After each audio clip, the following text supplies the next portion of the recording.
mute, a wedyn pwy bynnag sy'n dechrau'r oedfa a phopeth. Bore da pawb. Ni wedi colli sôn. Newn ni dechrau gan gweddio. Ein tad, rydym yn diolch i ti y gallwn fod yn eich presenoldeb y diwrnod hwn. Diolchwn i ti dy fod yma gyda ni. Gofynnwn i'th geiriau lenwi ein meddyliau a bod y ysbryd yn llenwi ein cylonau, fel y gallwn ddeall dy bresenoldeb yn ein bywydau bob dydd. Amen. Wel, croeso i chi gyd. Lyflu eich gweld chi gyd y bore yma yn yr eira. Byddai'n trosglwyddo nawr i Paula. Os oes unrhyw cyhoeddiadau, Paula? Oes. Gret. Right. Bore da pawb, a croeso i Lisa, wrth gwrs, sy'n arwain yr oedfa y bore yma.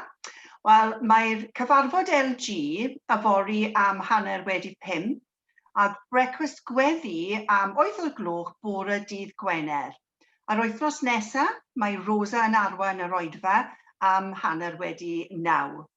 Yn ola, mae'r angladd Bridget yn Salem ddydd Mercher am 9:45.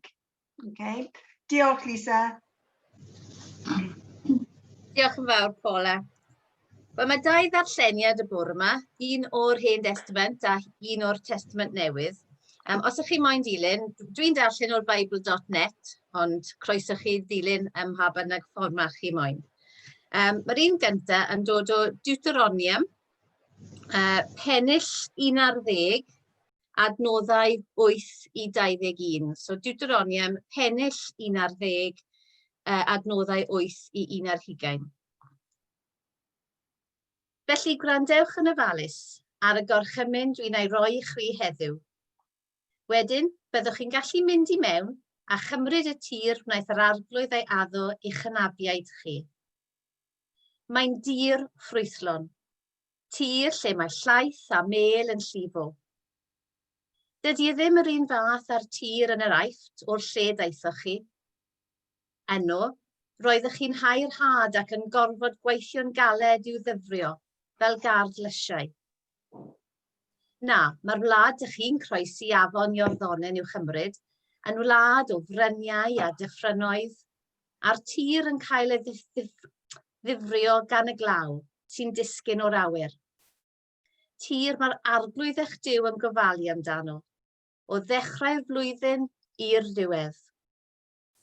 Os gwrandewch chi'n ofalus ar y gorchmynion dwi'n ei roi i chwi heddiw, a charu'r arglwydd eich Duw a'ch holl galon ac all holl enaid. Mae'n addo bydda un anfon glaw ar y tir ar yr amser iawn, sef yn yr Hydref a'r Gwanwyn, mwyn i chi gasglu'ch cnydau o yd a grawnwyn ac olewydd. Byddai'n rhoi porffor i'ch anifeiliaid, a digonedd o fwyd i chi ei fwyta. Gwnewch yn siŵr eich bod chi ddim yn troi cefn arno, a dechrau addoli diwiau eraill. Os gwnewch chi hynny, bydd yr arglwydd yn digio'n lan efo chi, ac yn gwneud iddi stopio glawio. Bydd dim cnydau'n tyfu a byddwch chi'n cael eich symud o'r tir da mae'r arglwydd ar fin ei roi i chi. Felly, dysga'r gorchmynion yma ar dy gof. Rwyma nhw ar dy freichiau i datgoffa di, a gwisga nhw ar dy dalcen i'w cofio. Dysga nhw'n gysgon i dy blant a'i trafod nhw pan fyddi adre yn y tŷ, ac i ffwrdd o ddicartref, pan fyddi'n mynd i gysgu ac yn codi yn y bore. Ysgrifennu nhw ar ffrâm drws dy di ac at gatiau'r dref. Os gwneud i hynny, byddi di a dy ddisgynyddion yn aros yn y wlad wnaeth yr arglwydd ei haddo i dy haneifiaid am byth. Ac wedyn mae'r ail ddarlleniad yn dod o'r Testament Newydd o llyfr Ioan. Ioan, pennod 15, adnoddau 1 i 8. Ioan 15, adnoddau 1 i 8. Fi ydy'r wynwydden go iawn, a Duw fy nhad i ydy'r garddwr. Mae'n llifo i ffwrdd unrhyw gangen sydd heb ffrwyth yn tyfu arni. Ond os ffrwyth yn tyfu ar gangen, Mae'n trin ac yn tocio'r gangen honno'n ofalus, mwyn i fwy o ffrwyth dyfu arni. Dych chi wedi cael eich trin gan yr hyn dwi wedi ei ddweud wrthoch chi.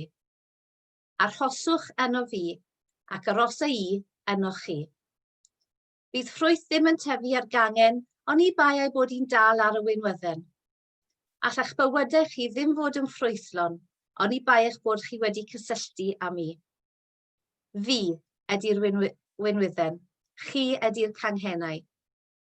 Os gnewch chi aros yno fi, a minnau yno chi, bydd digonydd o ffrwyth yn eich bywydau. Ond allwch chi wneud dim ar wahân i mi. Os gnewch chi ddim aros yno fi, byddwch fel y gangen sy'n cael ei ddaflu i ffwrdd, ac sy'n gwywo. Mae'r canghennau hynny'n cael eu casglu a'i taflu i'r tân i'w llosgi.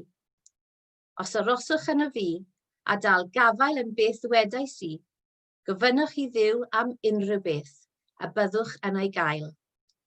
Bydd eich bywydau yn llawn ffrwyth, bydd hi'n amlwg eich bod yn ddisgyblion i mi, a bydd fy nhad yn cael ei anrhydeddu. Roedd bendith ar y darlleniadau y bore yma.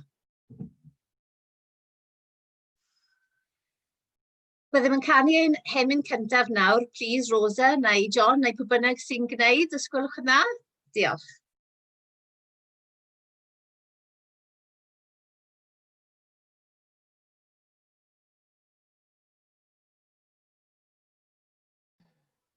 Mae'n ddrwg gen i, Lisa. Pa un da chi Sion gyntaf? Mor fawr wyt ti, yr emyn.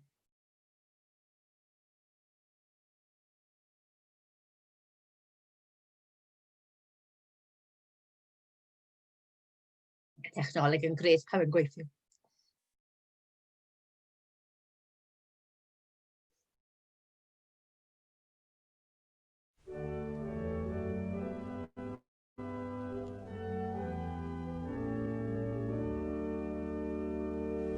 Lord,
Wel, o'ch chi'n swnio'n wych, chwarae teg, oedd e fel côr yma.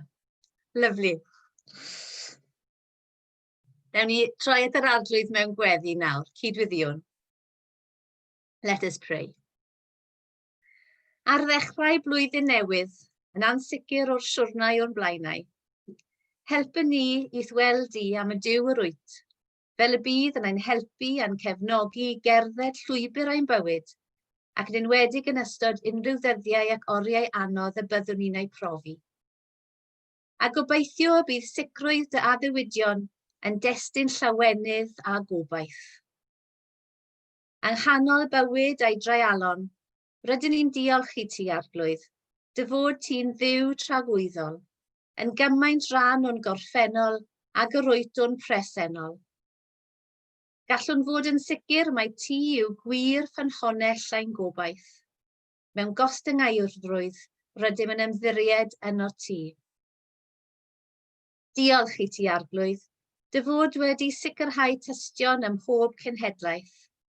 Yn yr oes sydd ohoni, ro nerth ac egni bawb sy'n tystio i'ch cariad a'ch trigaredd, ac sy'n caniatáu i'ch gwirionedd fynd o'r newydd i mewn i galonnau dynion.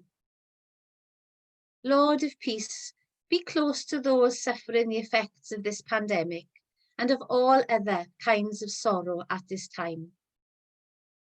Amidst the turbulent situations of the world, let us see and believe again in Christ, the servant who came not to destroy life, but to create, and who is the hope of all nations. Wrth i ni ar ddechrau'r mis yma cofio rai a deithiodd ymhell i geisiodd mab Iesu Grist. Rydyn ni'n cofio rhai sy'n dal i deithio. Y rhai sy'n dal i geisio gwneud synwyr o'i lle yn y byd hwn. Bydded i'th goleuni ddisgleirio yn eu calonnau a dod â nhw at y gwir. Arglwydd, ti yw awdur bywyd, gan ddod â threfn allan o anrhefn am byth. Diolch i ti am dy drigaredd tuag atom ni yng Nghrist, a'r ffordd y cefais dy eni i fyw yn ein plith. Trwy weinidogaeth dy ysbryd glân, a wneud i barhau ath gwaith yn ein calonnau, fel ein bod ni'n greadigol wrth ddangos dy gariad. Lord, you are the author of life, forever bringing order out of chaos. Thank you for your mercy towards us in Christ, and the way you were born to live amongst us. Through the ministry of your Holy Spirit, may you continue your work in our hearts so that we can be creative in showing your love. Ac felly, rydyn ni'n cynnig ein hunain ar ddechrau blwyddyn i weithredu yn enw dy fab annwyl, ein gwaredwr Iesu Grist. Amen. Gwyddiwn gyda'n gilydd nawr yn dweud, ein tad, yr hwnnwyt yn y nefoedd, sanctaiddie dy enw, deled dy deyrnas, gwneled dy ewyllus, megis yn y nef, felly ar y ddaiar hefyd. Dyrwy ni heddiw ein bara beunyddiol, a maddau ni ein dyledion, fel y myddaiw ninnau i'n dyledwyr. Ac nac arwain ni i brofedigaeth, aethyr gwared ni rhagdrwg, canis eiddo ti y deyrnas, a'r nerth, a'r gogoniant, yn oesoesoedd. Amen. Wel, dyma ni ym mis Ionawr 2021, blwyddyn newydd arall o'n blaenau. Roedd 2020 yn flwyddyn mor anodd i gynifer o bobl. Blwyddyn drist, blwyddyn unig, blwyddyn ddigynsail. Ac mae cychwyn eleni hefyd wedi bod yn anodd, gyda llawer ohonom yn ansicr o'r ffordd o'n blaenau. Ddim yn hoffi meddwl am ddyfodol heb gynlluniau pendant, ddim yn siŵr o'n ffordd. Rydyn ni mewn sawl ffordd yn uniol fel pobl Israel yn y darlleniad cyntaf heddiw. Rydyn ni'n teimlo ein bod ni yn yr anialwch a'r brydiau, yn teimlo fel ein bod ni'n crwydro heb darged penodol, yn methu a gweld diwedd y daith. Roedd y bobl hyn newydd ddod allan o'r aifft, gwlad oedd yn llawn pwysau, iselder ysbryd a phroblemau. Ond yn y darlleniad rydyn ni'n clywed sut roedd Duw yn arwain ei bobl i wlad Canan, gwlad llewyrchus, hunanwerth a thwf ysbrydol. Roedd yn anodd iawn ar y pryd, tra roeddent yn crwydro, iddynt dderbyn y byddai dyddiau gwell o'i blaenau. Ac mae'r un peth yn wir heddiw.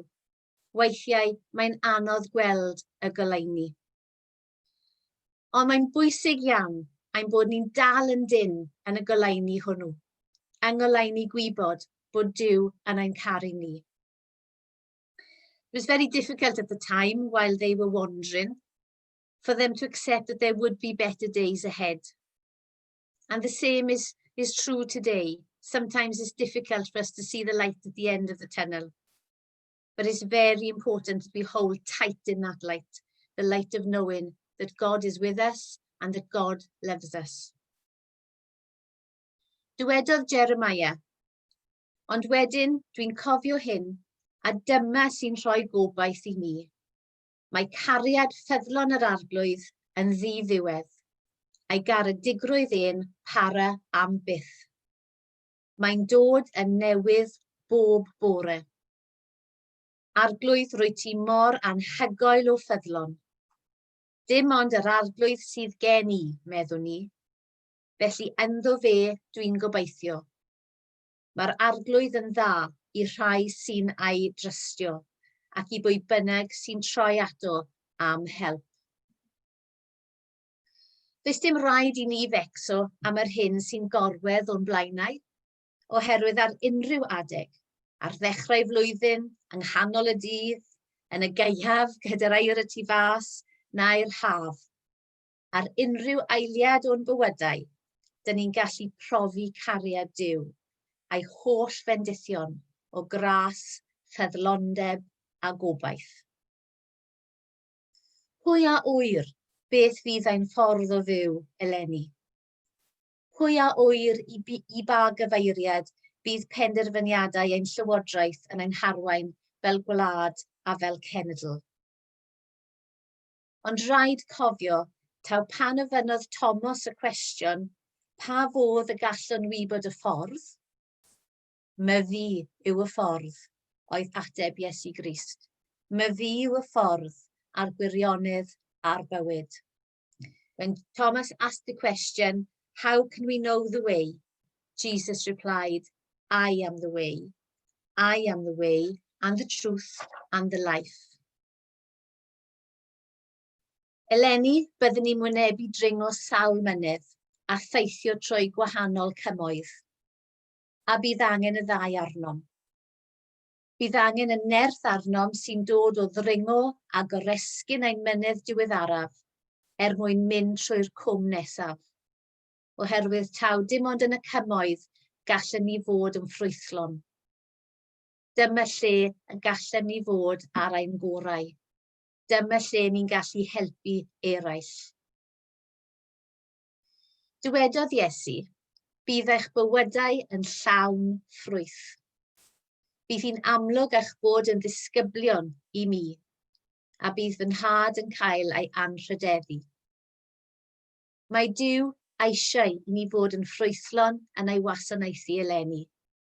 A dwi'n hapus iawn i glywed bod targed neu ffocws y capel eleni yw bod ni'n datblygu i fod yn ddisgyblion. Achos jyst fel mae ffrwyth yn ymddangos ar y coed, pan dyn ni'n byw yn ôl ei gynllun ef, mae llu o fendithion yn tyfu yn ein bywydau, a dyn ni'n datblygu llawenydd newydd yn ein ffydd. God wants us to be fruitful in his service this year as we become more and more of his disciples in Salem. And just as fruit appears on the trees, when we live according to his plan, many blessings grow in our lives, and we can develop new joy in our faith. Fel dywedodd Paul yn ei lythyr at y Galatiaid, ond dyma'r ffrwyth mae'r ysbryd glân yn ei dyfu yn ein bywydau ni. Cariad, llawenydd, heddwch ddwfn, ymynedd, caredigrwydd, daioni, ffyddlondeb, addfwynder a hunan reolaeth. A phan mae angenion arnom, mae'n bwysig ein bod ni'n cofio troi at Dduw, oherwydd does dim ots beth sy'n digwydd yn y byd, bydd Duw yn ateb ein gwyddiau.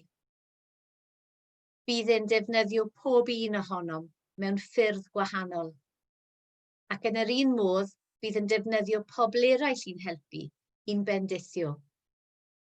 Ond rhaid i ni gadw ffocws arno ef, oherwydd dyn ni ddim yn gallu gwneud popeth yn ein nerth ein hunain. Pan dyn ni'n edrych o'n cwmpas am atebion, dyn ni'n gweld bod cymaint o bobl yn yr un sefyllfaoedd anodd, yn brwydro bob dydd i geisio ffeindio ffordd allan. Ond pan dyn ni'n edrych at Dduw am atebion, dyn ni'n sylweddoli fel yr oedd Paul yn sylweddoli, mae'n gwneud llawer iawn mwy na dim y bydden ni'n mentro gofyn amdano, na hyd yn oed yn gallu ei ddychmygu. Eleni, gallem gamu ymlaen yn hyderus y bydd Duw yn gofalu amdanom. Fel tad caredig sy'n gofalu am ei blant, bydd Duw yn gwylio drosom. Bydd e fyth yn cymryd ei lygad o ddiwrthym, a bydd e'n gwneud hyn bob eiliad, o bob munud, o bob awr, o bob dydd, o ddechrau'r flwyddyn, reit hyd lan at y diwedd. Pwy arall sy'n gallu gwneud y ddewid o'r fath? Wrth gwrs, mae'r bobl sydd angen arnom fel meddyg neu bancwr, ond maen nhw dim ond ar gael rhwng oriau penodol y dydd. Mae angen gwneud y pwyntiad i gael eu clust nhw, fel ni'n gyd yn ymwybodol ar hyn o bryd. Mae rhaid aros am bethau, mae rhaid aros nes bod rhywun yn gallu gwneud amser ar ein cyfer ni. Ond mae'n hollol wahanol gyda Duw. Mae e wastad yn addo round the clock care. Pryd bynnag mae angen gofal a cymorth arnom, mae e yno.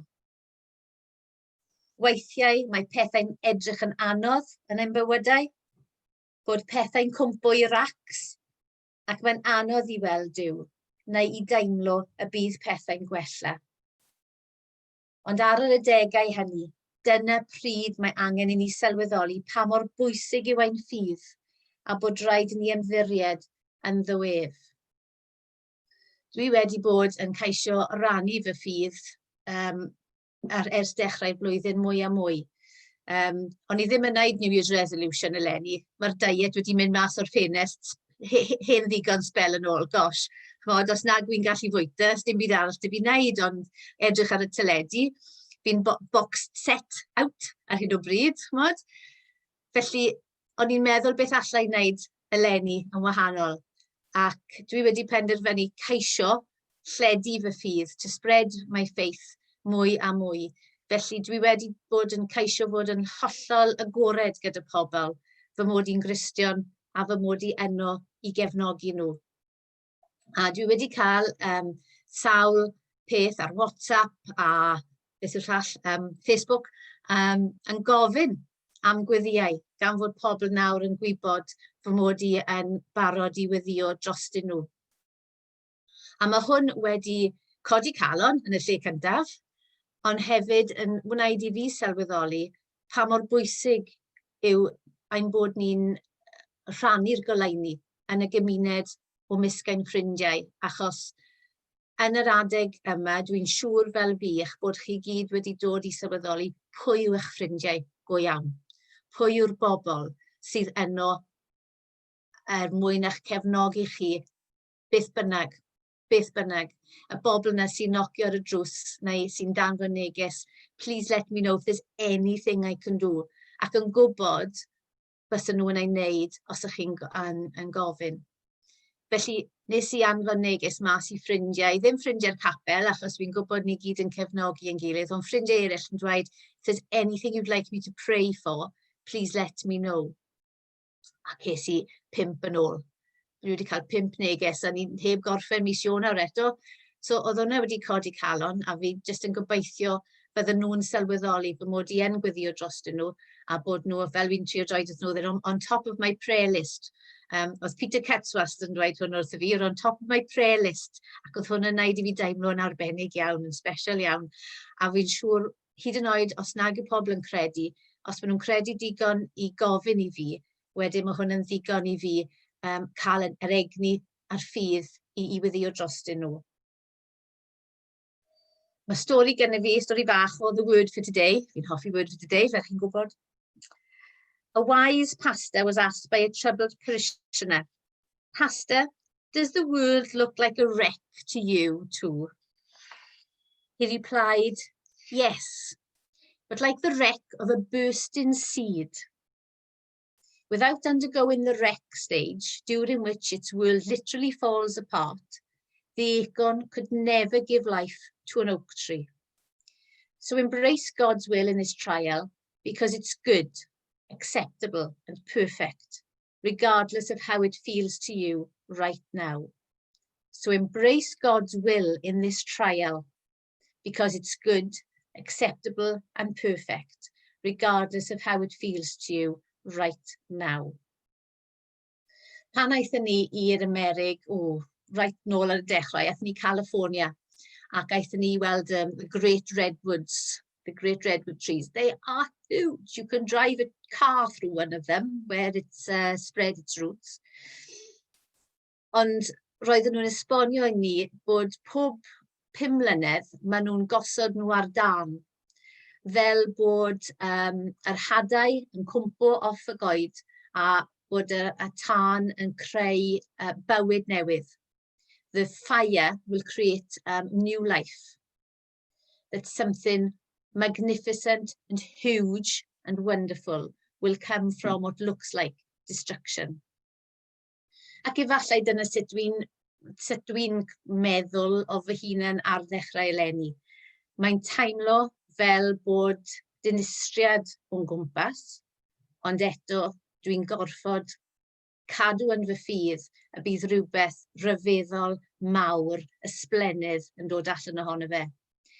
We've all seen the wonderful things that already happened with friendships and with neighbours and with love and kindness. There's some wonderful pop songs out at the moment about being kind to each other. Not sure if they're trying just to take advantage of the situation, but the message is still as important. Be kind to each other.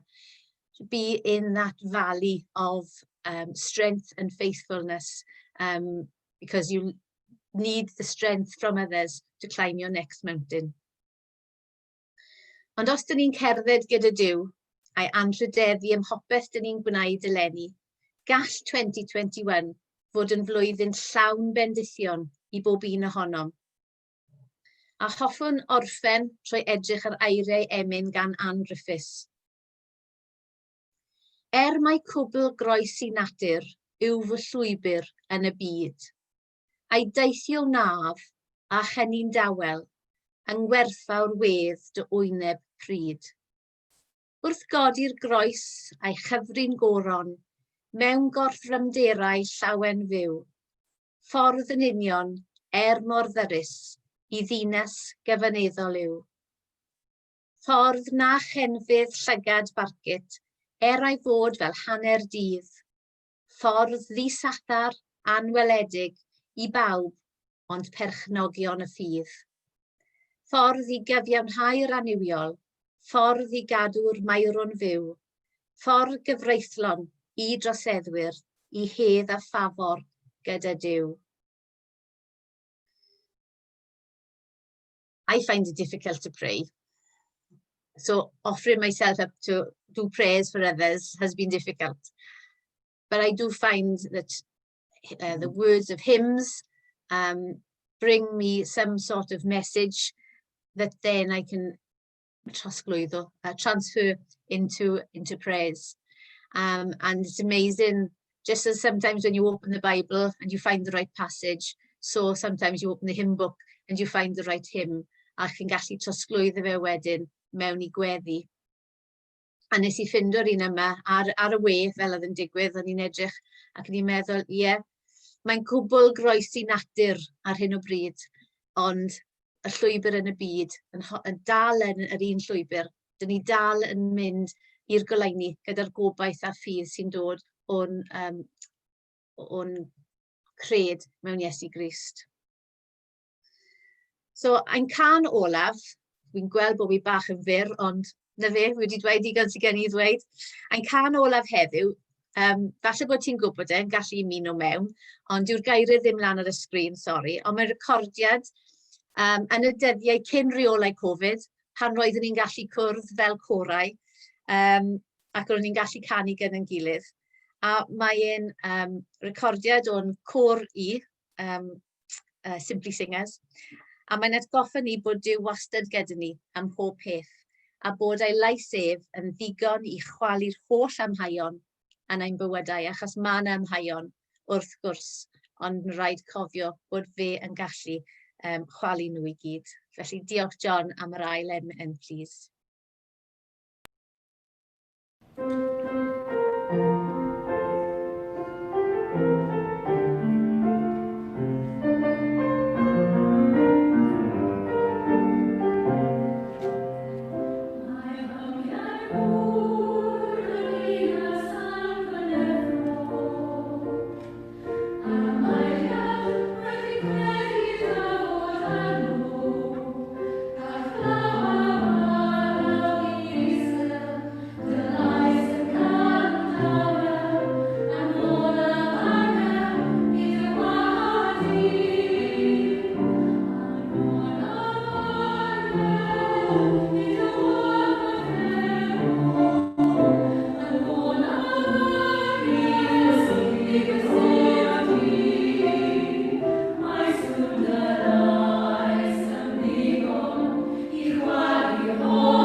Ie, mae angel gyda ni bob tro yn edrych drosom, ac felly allwn ni camu ymlaen yn y ffydd yna o sicrwydd bod Duw gyda ni ym mhob peth. Gwyddiwn. Annwyl Duw, Gwyddion yn awr i ti ddangos dy ffordd i ni ar gyfer y flwyddyn sydd o'n blaenau. Diolchon dy fod yn hanol ein bywydau, yn ein harwain ac yn ein cynnal trwy bob peth gyda nerth dy gariad. Helpa ni nawr i adlewyrchu a rhannu'r cariad hynny at bawb sydd ei angen o'n cwmpas ni. Gofynnwn hyn oll yn enw Iesu Grist. Amen.